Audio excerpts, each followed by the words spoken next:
The greatest pain of quiet people is not silence. It is invisibility. To be quiet in a loud world is to become transparent.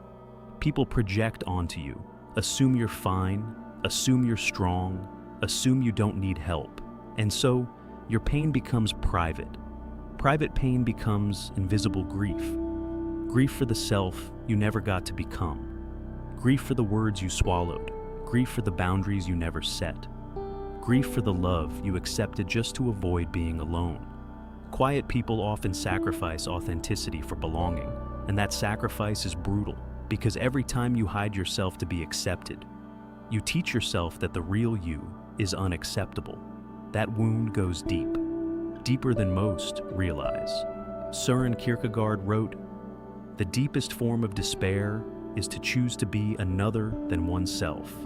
That's the quiet person's burden, performing calm, performing okay, performing strength, while internally collapsing. And the fear underneath all of it, the fear of vulnerability.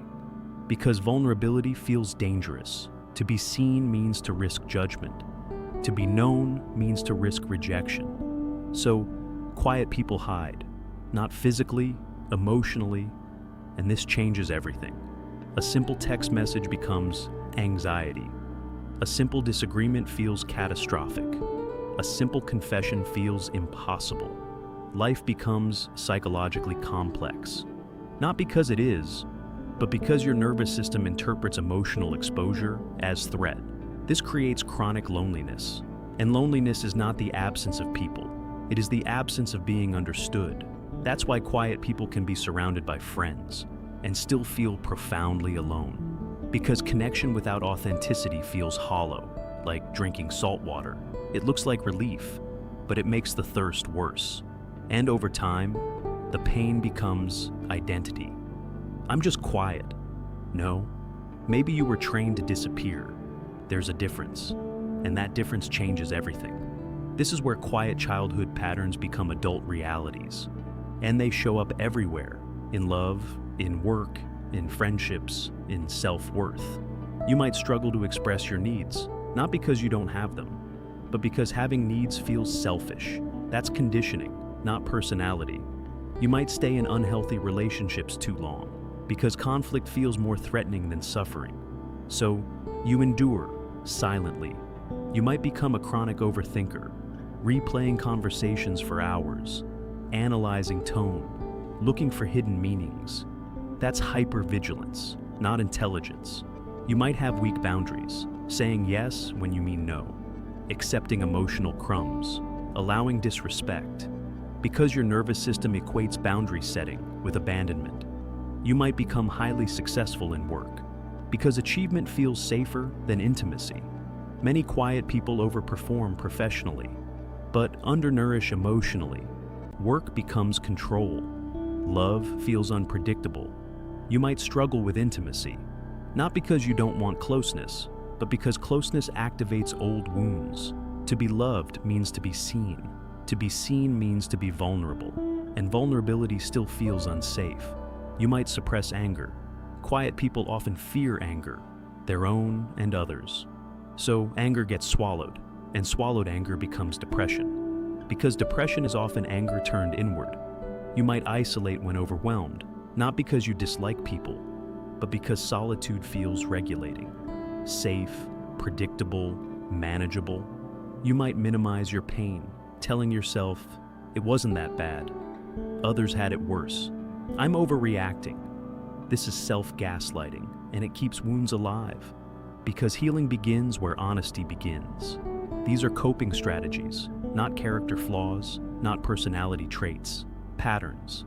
Patterns built for survival. And unlearning begins with one powerful act, witnessing. Witnessing means observing your pain without judgment, without minimizing, without explaining it away. It means saying, yes, that hurt me. Yes, I adapted. Yes, it shaped me. Pattern recognition is liberation. Because what you can name, you can change. And this is the hardest truth. Quietness may have protected your childhood, but it cannot build your adulthood. Adulthood requires voice, boundaries, truth, presence. Not loudness, but truth. Truth is different from noise. And healing asks for truth. Healing for quiet people is not becoming loud. It's becoming honest. That's different. Healing starts with inner child reparenting. This means giving yourself what you didn't receive: validation, safety, permission. You become the parent your nervous system needed. When the inner child says, "Don't speak, it's dangerous," the adult self responds, "You're safe now." That is reparenting. Then comes shadow work. Another Jungian concept. The shadow is the hidden self, the anger you buried, the needs you suppressed, the truth you feared. Shadow work means facing these hidden parts, not to destroy them, but to integrate them. There is a kind of pain that makes no sound. It doesn't scream, it doesn't break dishes, it doesn't slam doors.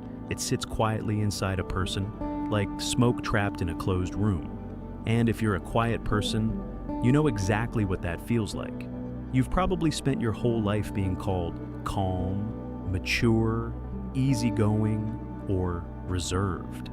People think silence means peace, but silence is not always peace. Sometimes silence is survival. Sometimes silence is what a child learns when speaking feels dangerous, when expressing emotion feels unsafe, when taking up space feels like a burden. And here is the painful paradox. The very thing that protected you in childhood is now the thing hurting you in adulthood. Your quietness saved you. It saved you from conflict. It saved you from rejection. It saved you from humiliation. But now, it isolates you. It disconnects you. It convinces the world you're okay when you're silently drowning. Because quiet people often carry a burden no one sees. The burden of internalized suffering. You feel deeply. You notice everything. You absorb tension like a sponge absorbs water. And over time, your nervous system becomes a house with thin walls. Every emotion becomes louder inside you than outside. You replay conversations. You overanalyze facial expressions. You detect shifts in tone. And because of that, you become careful. Very careful. Careful with words. Careful with emotions. Careful with trust. But carefulness has a cost, because eventually, you stop expressing yourself altogether. And the tragedy is, people don't see your suffering because your suffering is silent. A loud person gets attention, a quiet person gets overlooked. And when pain goes unseen long enough, it starts to turn inward, into anxiety, into loneliness, into self-doubt, into the unbearable feeling that no one truly knows you. Quiet people often suffer the most, not because life hurts them more, but because they carry their pain alone. And pain carried alone becomes heavier, much heavier, like carrying stones in your chest no one else can see. This is the hidden pain of suppressed authenticity and emotional hypervigilance. The quiet child becomes the quiet adult, and the quiet adult becomes the person everyone misunderstands. Not because they have nothing to say, but because somewhere along the way, they learned silence was safer than truth.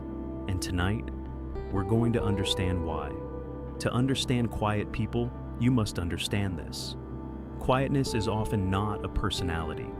It's a psychological adaptation, a survival strategy, a nervous system response. One of the most important concepts here is hypervigilance. Hypervigilance is a trauma response where the brain becomes excessively alert to danger. Think of it like living with an alarm system that never shuts off. Even when the house is safe, the alarm keeps scanning. That's what many quiet people experience internally. They're constantly scanning. Is this person upset? Did I say something wrong? Am I being judged? This creates chronic internal tension. Their silence isn't emptiness, it's surveillance. The second concept is avoidant attachment. Attachment theory tells us that our early caregivers shape how we connect. If love felt inconsistent, if emotions were dismissed, if vulnerability was punished, a child learns one devastating lesson: need less, feel less, speak less. Avoidant attachment teaches emotional self-containment. It creates adults who appear independent, but internally crave connection, like standing outside a warm house in winter, wanting to go in, but being terrified to knock.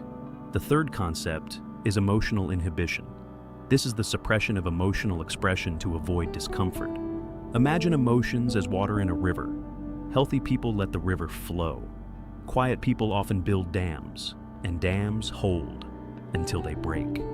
This suppression rewires the nervous system. Research shows chronic suppression activates stress pathways, particularly the amygdala, the brain's threat center.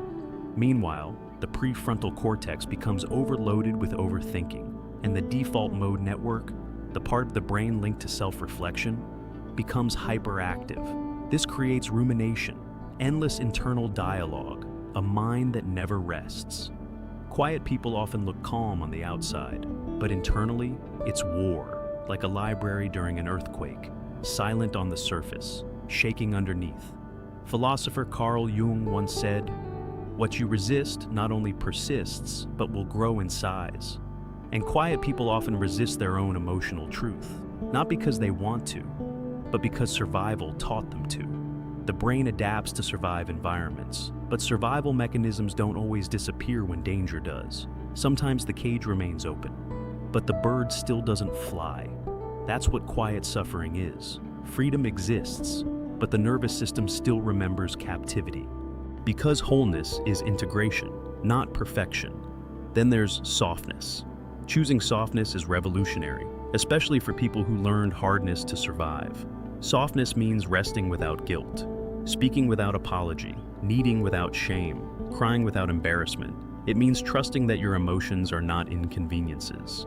They are information. Healing also means practicing micro-bravery, small acts of truth, saying what you feel, setting one boundary, expressing one need, being seen little by little, because safety is rebuilt through repetition, not theory.